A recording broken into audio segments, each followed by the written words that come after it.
hemos trabajado con un libro de ensayos de Octavio Paz, que alguien me ha prestado hace algún tiempo, y que contiene un capítulo sobre la poesía provenzal, donde se demuestra que los poetas provenzales inventaron la teoría, la doctrina del amor que aún profesa nuestro occidente. La antigüedad grecorromana desde luego conocía el amor, sabía que era una pasión a menudo dolorosa. Lo que no tenía la antigüedad clásica era una doctrina del amor, es decir, un conjunto de ideas y conductas encarnadas en una colectividad. Hay algunos poetas de la antigüedad que parecen muy modernos, por ejemplo Catulo, en su idea del amor, pero la antigüedad no tuvo una doctrina ordenada del amor, una cosa profesada por toda la colectividad. La teoría que pudo haber cumplido esa función, el eros platónico, más bien desnaturalizó el amor, lo transformó en un erotismo filosófico contemplativo, del cual, por cierto fuera poco, estaba excluida la mujer, pero en fin. Es en el siglo XII, en el sur de Francia, cuando aparece al fin el amor como un ideal de vida superior. La aparición del amor cortés tiene algo de milagroso, porque no fue la consecuencia de una doctrina filosófica ni religiosa, fue la creación de un grupo de poetas. Los poetas de Occitania, los poetas del sur de Francia, los poetas que hablaban la lengua de Locke, inventaron el amor cortés porque era también una aspiración latente en aquella sociedad.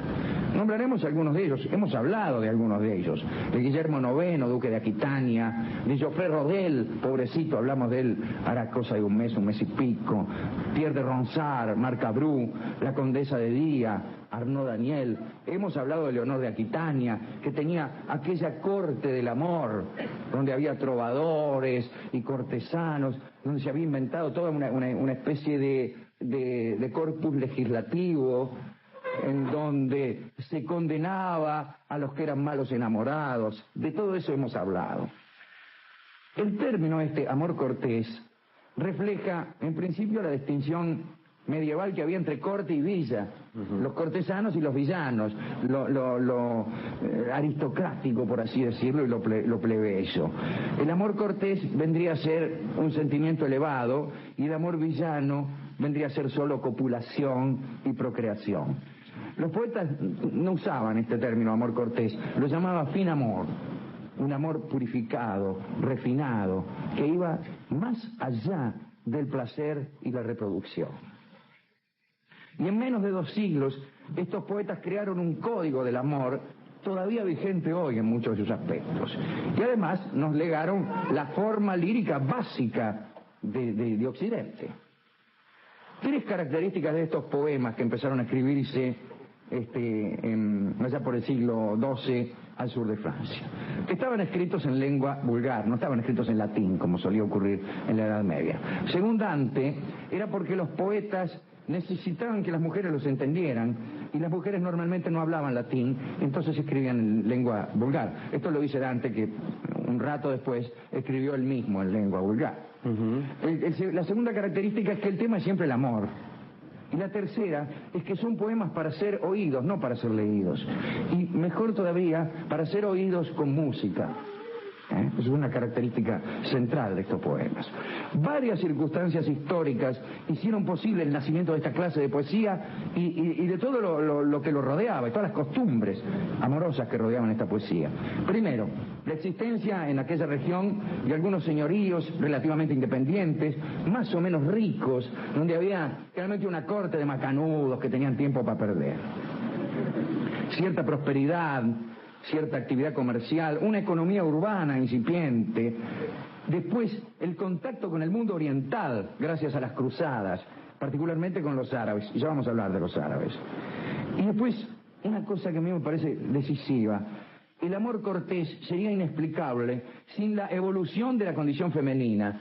Había mayor libertad en aquella época para la mujer, y además había matrimonios que no estaban fundados en el amor, particularmente en la clase aristocrática, entre los nobles, sino en intereses políticos y económicos.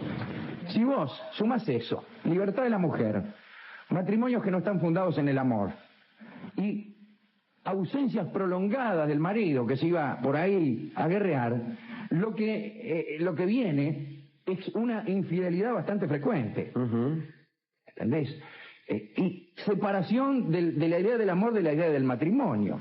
Entonces, surge todo esto, este amor fuera del matrimonio, este amor fuera de la idea de procreación, este amor que se llamó el amor cortés.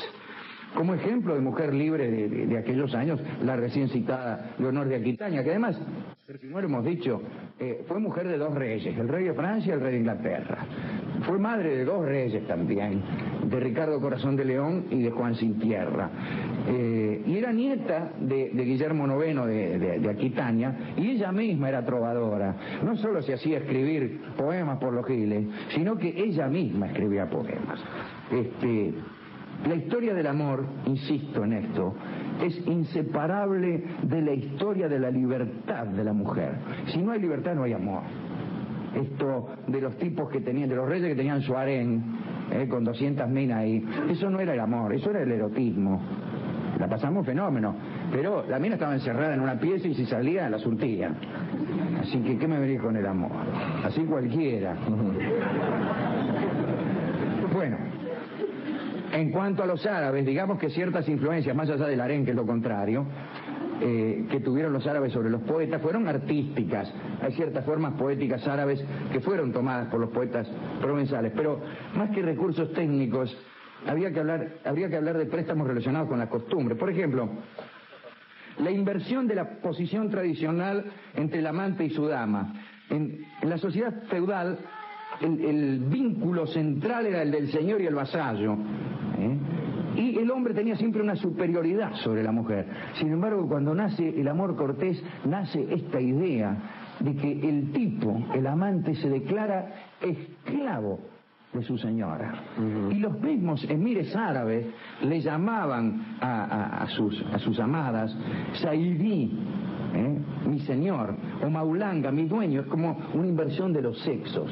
Y esta idea la toma el amor cortés, declararse el tipo esclavo, ¿no?, de la mina. Hay un filósofo y poeta cordobés, no cordobés de Córdoba, en la Argentina, sino de Córdoba la Sultana, de Córdoba Arábiga, Ibn Hazm, yo hablo el árabe del interior también, Ibn Hazm, autor de un tratado de amor que se llamaba El Collar de la Paloma, que allí dice que el amor nace de la vista de la hermosura física. Y tiene razón el tipo, ¿de qué van a hacer el amor sino de eso? Pero dice también el amigo Ibn Hazm que el amor va creciendo en una escala que va de lo físico a lo espiritual, de modo tal que la belleza del amado es una vía hacia la contemplación de las formas eternas. También hay algo de platónico en la idea de los árabes. Platón, que decía que las almas de los enamorados se buscan en este mundo porque se han conocido en el otro, se han conocido antes de la encarnación de las almas en cuerpo. Entonces se reconocen. Dice, a esta la conocía desde antes, ¿no? O la leyenda de aquel ser, de los andróginos. De los andróginos, que está en el banquete. Un ser completo, claro, que se dividía en dos, y que en este mundo no hacemos sino buscar nuestra mitad perdida. Y a esa búsqueda, o a ese reconocimiento que a veces uno hace de un alma que conoció en otras vidas, a eso se le llama reminiscencia. Esa es la reminiscencia. Pero bueno, esa idea también estaba en los árabes y estaba en los poetas provinciales.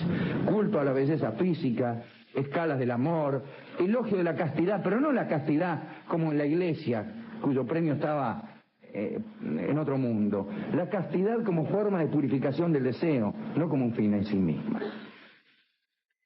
El amor cortés florece en la misma época, en la misma región en que florece la herejía de los cátaros. Hemos hablado acá en este programa de los cátaros. Más que una herejía, el catarismo fue una religión distinta. Hablaban de dos principios, de la luz y de las tinieblas, igual que los maniqueos.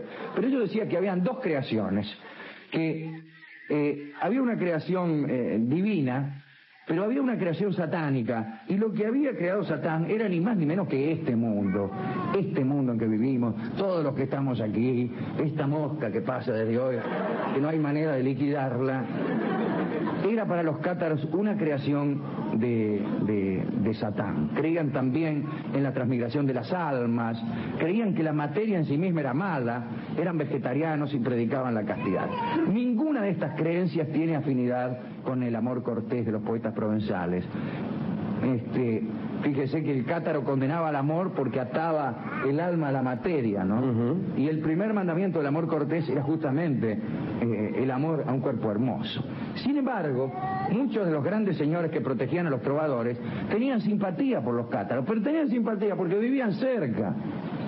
Era un sentimiento parecido al nacionalismo, era compartir lengua, compartir costumbres. Por eso algunos confunden a los trovadores provenzales como partidarios de los cátaros. No podían serlo. Bien, pero volvamos a los preceptos del amor cortés. La imagen de la escala figura en casi todos los cultos, ¿no? Y hay dos ideas en la imagen de la escala: la de ascenso y la de iniciación.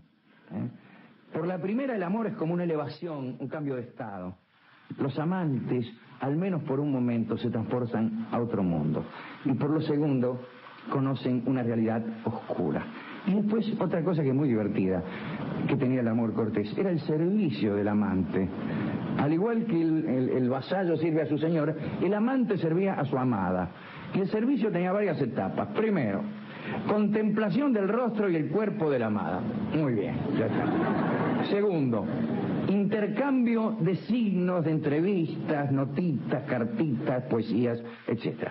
Y tercero viene la polémica. ¿Dónde termina? En el primer periodo de la poesía provenzal no hay equívoco posible. El tercer paso del servicio es el goce carnal, viejo. Era una poesía caballeresca escrita por señores, dirigida a damas de su clase, pero después aparecen los trovadores profesionales, que son más pobres, pertenecen a clases inferiores, y ya la dama es imposible. Y cuando la dama es imposible, surge en el poeta el deseo de enaltecer esa imposibilidad. Repito, cuando la dama es imposible, el poeta tiene la tentación de enaltecer esa imposibilidad. Y empiezan a decir giladas. Por ejemplo, que la posesión mata el deseo y mata el amor. No. Sin embargo, el mejor criterio de la crítica moderna pone en claro que el amor cortés aspira a la unión física. Vamos a decirlo de una vez incluso, para comodidad de algunos enamorados que hay aquí. El amor cortés, señorita, aspira a la unión física. De manera que está muy bien que se le pague copetines, pero...